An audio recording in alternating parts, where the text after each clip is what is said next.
亲爱的朋友们，欢迎来到微光夜读。五一劳动节放假前，部门主管通知我被裁了，美其名曰让我休个大假，说我最近辛苦了，工位直接被撤，赔偿1分没有，问就是没有通过实习期。好，都给我等着，我要让你们哭着求你爷爷我。接下来开始我们本期故事。记得点击订阅并开启小铃铛，还有2天就要放五一假期了。本来是一件高兴的事，结果我在上班路上突然接到了 HR 的通知，说我被裁了。当时我就觉得离了个大谱，6个月的实习期，好不容易熬了5个月，并且月月我都拿销冠，甚至第5个月我一个人的业绩都能顶10个老员工的了，现在还有半个月要签转正合同了。卸磨杀驴，你告诉我被裁了，这不是玩我呢吧？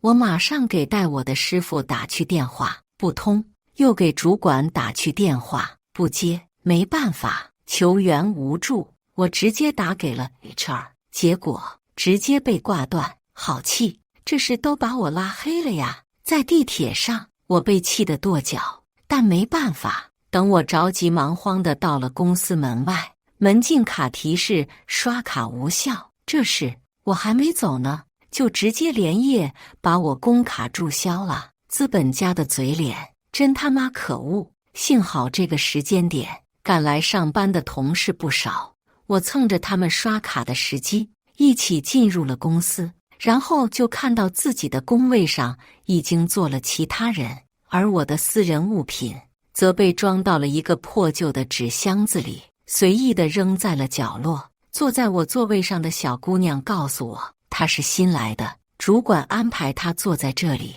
同时麻烦她转告我，让我交完电脑后一会可以直接拿着辞职信去找她。我被这一系列的骚操作打懵了，交接时间都不给的吗？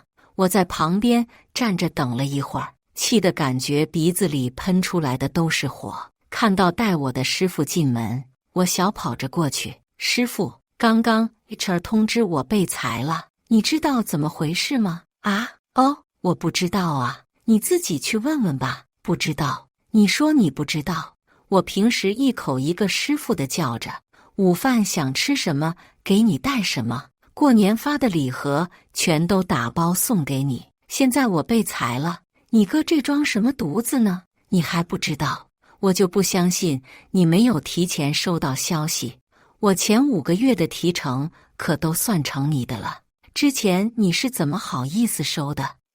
没办法，我也就是心里发牢骚，发疯不能解决问题。我安慰自己，这就是职场的残酷。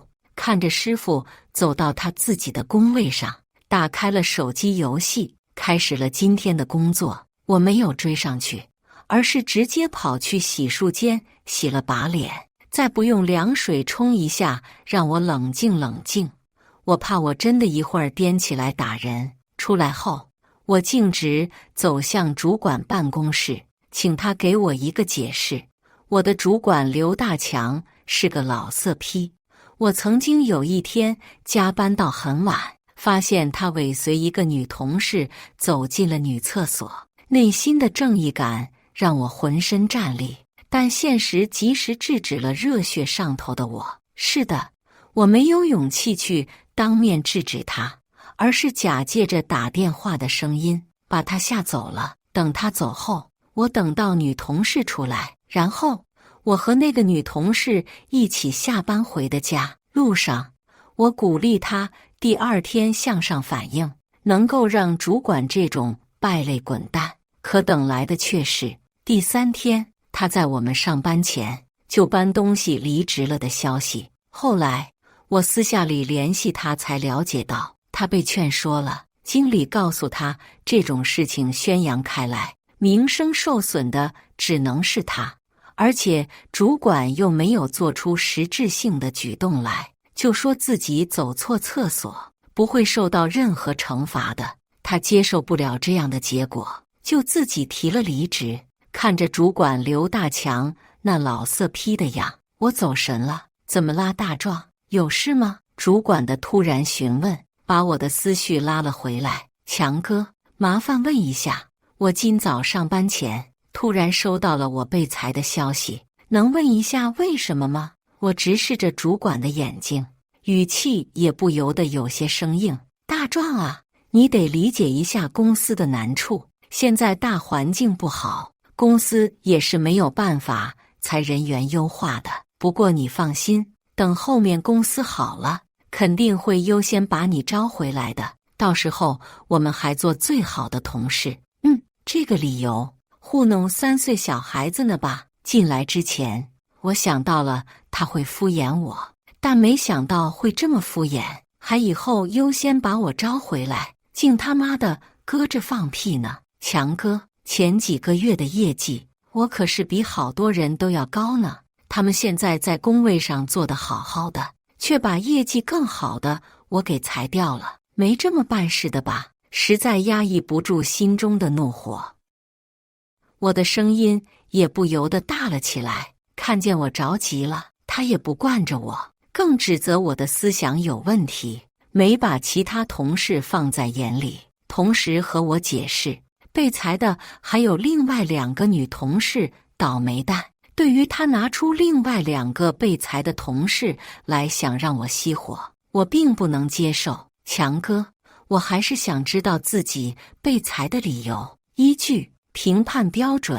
我还想继续说，却被直接打断。大壮，我好声好气地和你说话，你不要得寸进尺，还理由，还为什么？给你脸了是吧？能让你在公司待5个月就不错了。要不是公司养育你这5个月，你能在这个城市站稳脚跟吗？说着，他拍着桌子站了起来。还租房，还吃饭，你喝西北风去吧！你要饭你都要不到，不要不知道感恩。现在你来求我了，也别说我不照顾你，我可以争取公司再和你签6个月的试用期合同，愿意呢你就签，争取好好干，6个月以后再转正，不愿意你就滚。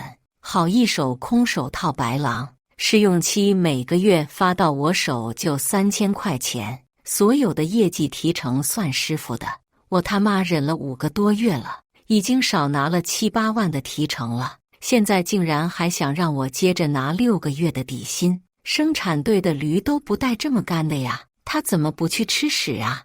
泥人尚有3分火气，更何况我这血气方刚的大小伙子。不好意思主管，这个脸我还真就不要了。站起身来的我不去理会主管变成猪肝的脸色，直接摔门而出，来到会议室，找了一个空位置坐下。越想越气，欺人太甚。我打工挣钱，在他眼里却成了要饭的了。一个破主管，哪来的优越感呢？他不是给更上面招手？看来刚刚我和主管翻脸吵架，他已经知道了，要不然早上刚来的时候，他见我躲我还来不及呢，怎么可能还上赶着？我跟着他来到了他的办公室，不等我开口 ，HR 就开始了。他首先一顿夸我有多么优秀，多么的喜欢我，但是人员优化、降本增效，这是没有办法的事情。外面大环境不好，被裁的笑笑和丽丽他管不了那么多了，他给我争取了留下来的机会。不过还是签半年的试用期合同，想到自己兜里现在确实没钱，对着 HR 虚伪的脸，我忍了。不过我也提出了自己的要求，想让我拿最低的底薪我接受，但以后承担的提成也必须全给我，不能再算到我那天天坐在工位上打游戏的师傅头上了。说实话，工作的这半年来，我那个名义上的师傅根本屁也没教过我，谱倒是摆得很大。我天天给他提前擦好桌子，水杯接好热水，过年发的过年礼全都拎给他。然后呢，他拿我当个工具人，这样的师傅，我凭什么还让他骑在我脖子上喝我的血啊？提成的钱拿在自己手里不香吗？最后撂下我的态度，要是行我就签，不行的话，你赔偿我前边一半的提成，我自己乖乖走人。看到我油盐不进，他也不装了，警告我想留下来就乖乖的签合同，要不然直接滚蛋走人。更是拿我以后找工作被调来威胁我，看我还想说话，他直接低头假装要工作的样子，让我关门走人。转身出门，我直接去找了笑笑和丽丽，赔偿不到位，想让我自己走，没门。不蒸馒头争口气，我走到工位的时候，看到笑笑和丽丽两人手足无措地站在自己工位的旁边，真可怜啊！我叫了他俩一声，没有地方去，再去找个空会议室呗。走着走着，就有个同事喊笑笑，笑笑 HR 乔姐让你去一下她办公室来了。我赶紧和笑笑商定，如果赔偿不到位，千万不能同意走，咱们统一战线，共进退。看着他点头，我放下了心。我相信打工人都是站在一起的。笑笑走了，我和丽丽直接进了一个空会议室。没等我开口，丽丽就冲我大倒苦水。早上刷门的工卡被注销了。这个我知道，毕竟我都是蹭的同事刷卡时机才进来的。丽丽又告诉我，我们的启薇现在被踢出了公司。我赶紧拿出手机试了试，果然登录不上去了。没等我反应过来，丽丽接着说道：钉钉打卡也打不了了，联系客户的手机也直接被收走了。什么？我想过他们做得很，但没想到做得这么绝，一晚上做这些，这是早有预谋啊！我俩还没聊几句呢，这时候笑笑就回来了。这么快？你没答应辞职走人吧，笑笑？我紧张地盯着他，他的眼神闪躲了一下，嘴上却说着没有。我知道，坏了，丽丽，你去吧，乔姐也想和你聊聊。他对着丽丽说。空荡的会议室又剩下了我和笑笑，我赶紧问笑笑 HR 都和他说啥了？对于我的询问，笑笑反应得很平淡，他直视着我反问，你说咱们3个人真的能抗争过公司吗？笑笑没提 HR 乔姐和他聊了什么，反而说出了自己的想法。我们一共才在公司上班了5个多月，赔偿就算要到了赔偿，又能有多少呢？为了这点钱，把时间和精力都耗费在这儿，真的值得吗？是的，我也想过，赔偿其实要不到多少钱，但这是钱的事吗？没有提前通知，前一天还在工位上兢兢业业地干活呢，第2天一来，结果告诉我没工作了，没有理由的被裁了，这不是明摆着欺负打工人吗？我真的是咽不下这口气呀！底层的打工人就这么没有人权吗？我不甘心地看着笑笑，他用一种过来人的语气和我说：大壮，你是去年刚毕业参加工作的吧？我已经工作2年了，以后这种事经历多了，你也就习惯了。只要公司把压着的那1个月的工资全额发给咱就别没事找事了。我不可置信地看着笑笑，习惯就好了，别没事找事，不好意思，这样的职场我不接受，接受不了。笑笑看到我执拗的眼神，估计是心软了，他告诉我别天真了，我们早晚都是要走的。什么？我惊讶地看着他，早晚都要走，这是什么意思？私下里你有没有请你师傅这些老员工吃过饭？我茫然地摇摇头，为什么要请他们吃饭？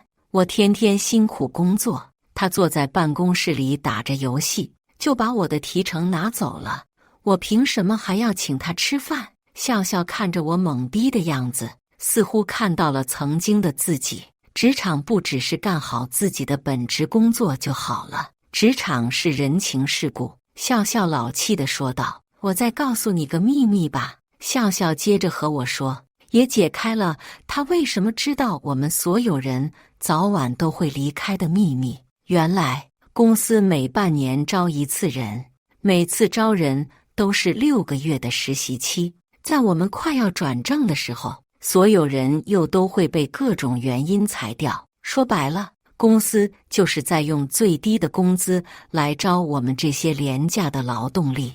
公司部门的那些老员工，他们都和上面的领导有着千丝万缕的关系，所以会用我们实习生的提成奖金来养着这帮只会打游戏的废物。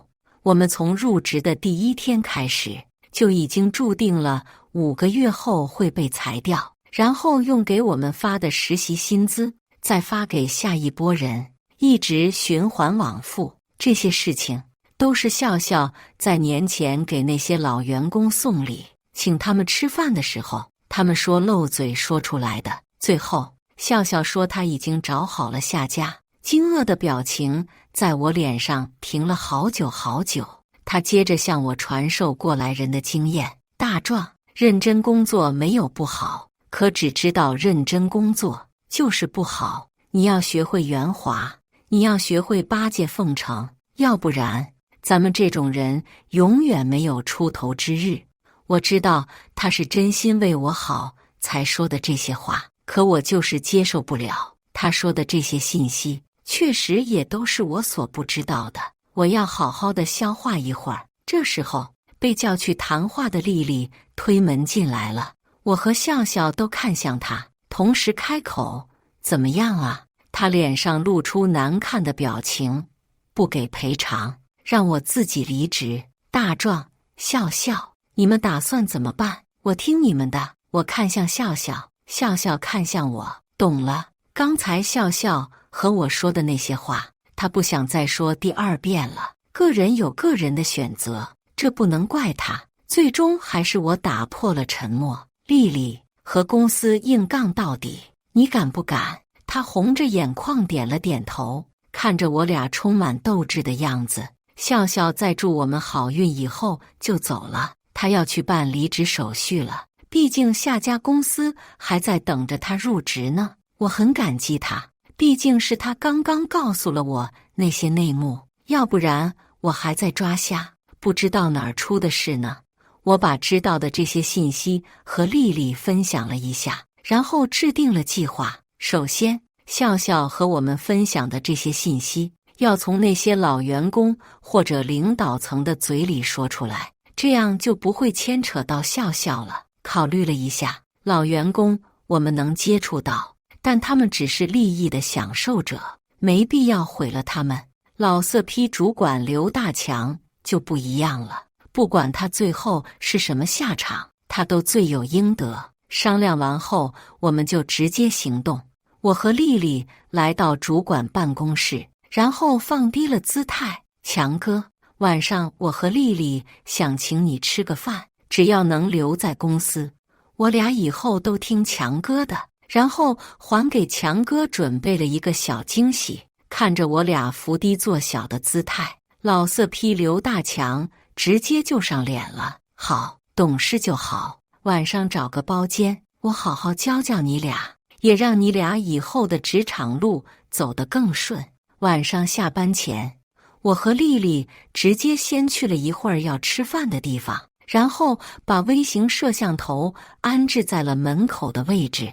我们等到了上次差点被色批主管在厕所侵犯的前同事菲菲。是的，菲菲是我找来的。我相信，若能让主管刘大强这种人渣付出代价，菲菲会站出来的。果然，菲菲勇敢地来了。我们3人一见面，内心都有些五味杂陈。没想到这次的见面，我们不是聊自己的近况，不是一起开心地畅想未来，而是要整治一个人渣，也为各自讨要一个公道。废话不多说，我们迅速地商定了一会儿要聊的东西，比如刘大强是怎么敢尾随女同事去女厕所的，他上面有没有保护伞，我们这个部门都是怎么对待实习生的，最重要的是，为什么不会有人转正，最终所有人都会被恶意裁掉。当然，一切还都要随机应变。不一会儿，主管刘大强就到了。他进来后看到菲菲，首先愣了一下，接着双眼放光。菲菲来了，这个惊喜我喜欢。看到她的样子，我们觉得很恶心，但都忍住了。强哥，快点里面坐，把他让到里面去。摄像头在门口的茶水桌上正对着他，这样拍摄得更清楚。然后我们赶紧招呼上菜开酒，我们相信一会儿在酒精的刺激下，他会更放得开。1个小时后，不光他喝得面红耳赤，我们也快顶不住了，不能再拖了。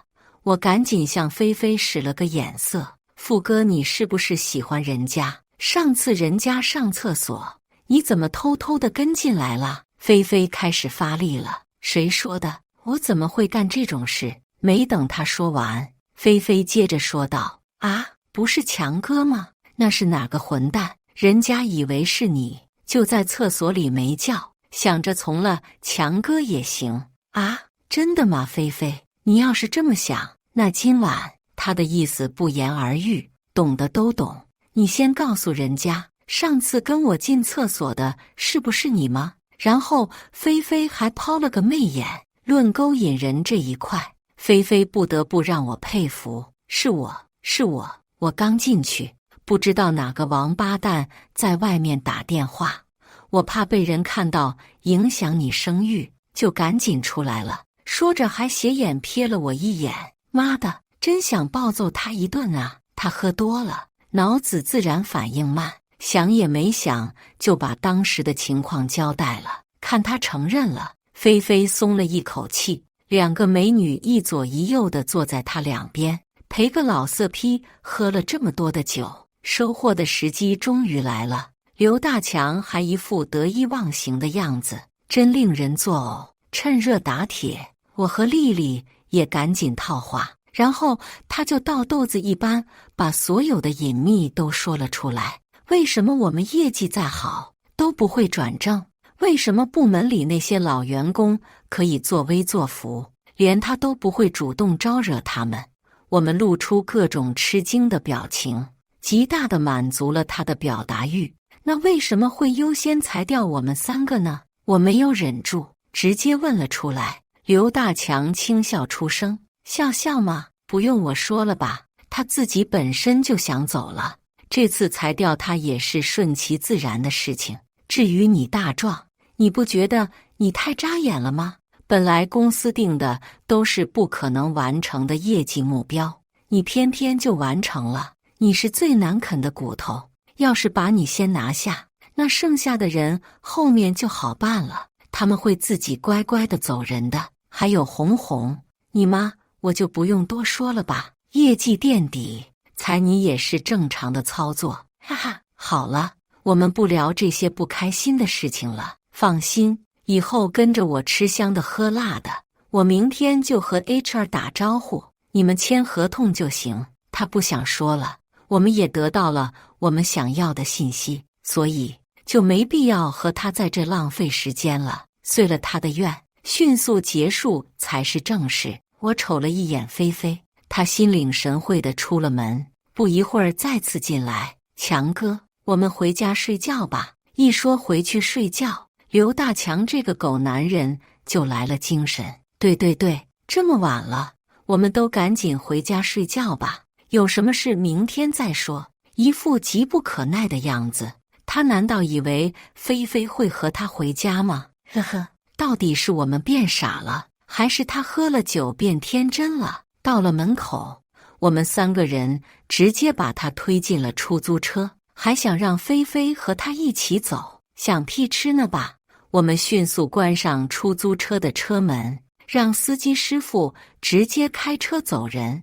我们回到饭店包间，拿出刚刚的录像，倒回去重看，完美，画面声音一切清清楚楚，剪辑一下完全可用。接下来就是为明天的计划做准备了。如果拿着这录像去威胁公司，相信我们会得到自己应有的待遇，甚至还能提出一些过分的要求。但今后入职的那些员工呢？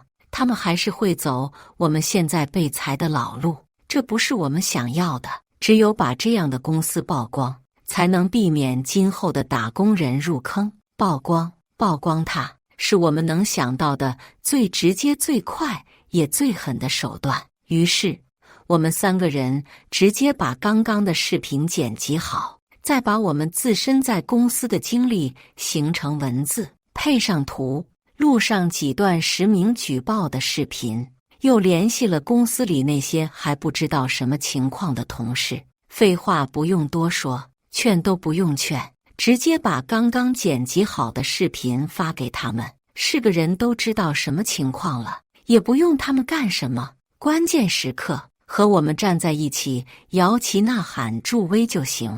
最后大家一起联系了一些小网红，请他们帮忙。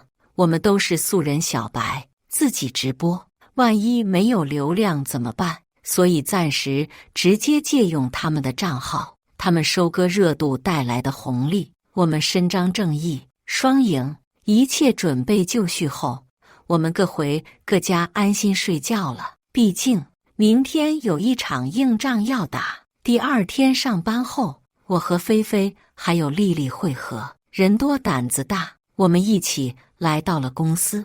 在进刘大强办公室之前，直接把昨天准备的那些素材发到了网上，不怕公司里的其他人看到。对于我们这种小透明来说，发个东西就算再吸引眼球，也是需要时间发酵的。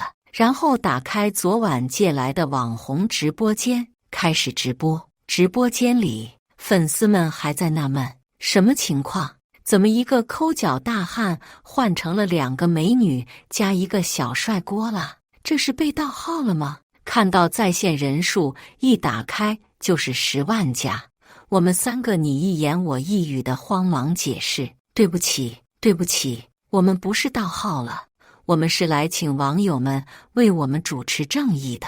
我们在职场上被欺负了，我被色批主管尾随进女厕所了。菲菲的一句话直接令网友们炸锅。什么是哪个人渣欺负美女？让我们看看。哪呢？人渣在哪？老色批在哪？快让我们看看老色批长什么样。管理员也疯狂地在评论区刷屏我们昨天写的小作文和剪辑的视频。好多刚刚看了事情来龙去脉的网友也回到了直播间，他们催促着我们去找老色批刘大强。进到公司就没有必要伪装了，我们直奔主管办公室，推门而入，他正在低头拿手机看色视频呢。看到我们进来，还拿着手机正对着他，他慌张地拔掉耳机，结果暧昧的声音直接就传了出来。这一下子根本就不用我们说啥了，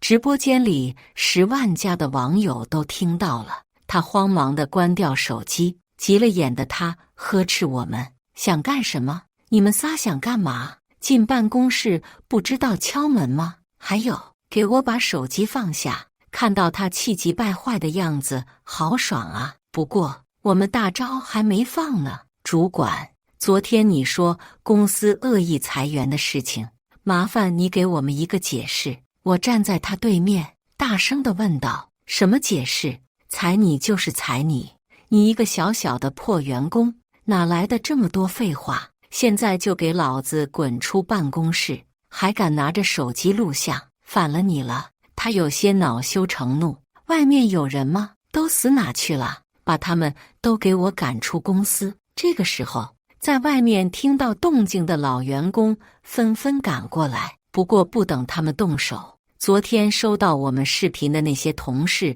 就纷纷站了出来，把想往前冲的老员工又都推到了办公室外面。刘大强，在公司里的时候，你尾随我进女厕所怎么说？别不承认，昨天晚上我们吃饭的时候都有录像，你还说老员工们就是一帮大爷，啥也不会的废物。关键时刻还是菲菲站了出来，也把他昨天私下里和我们说的那些话都搂了出来。臭婊子，你们害我！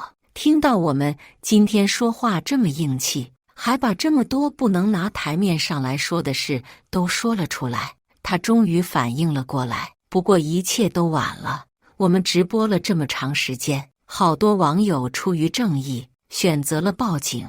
没等我们矛盾进一步激化，警察叔叔来了，就把主管带走了。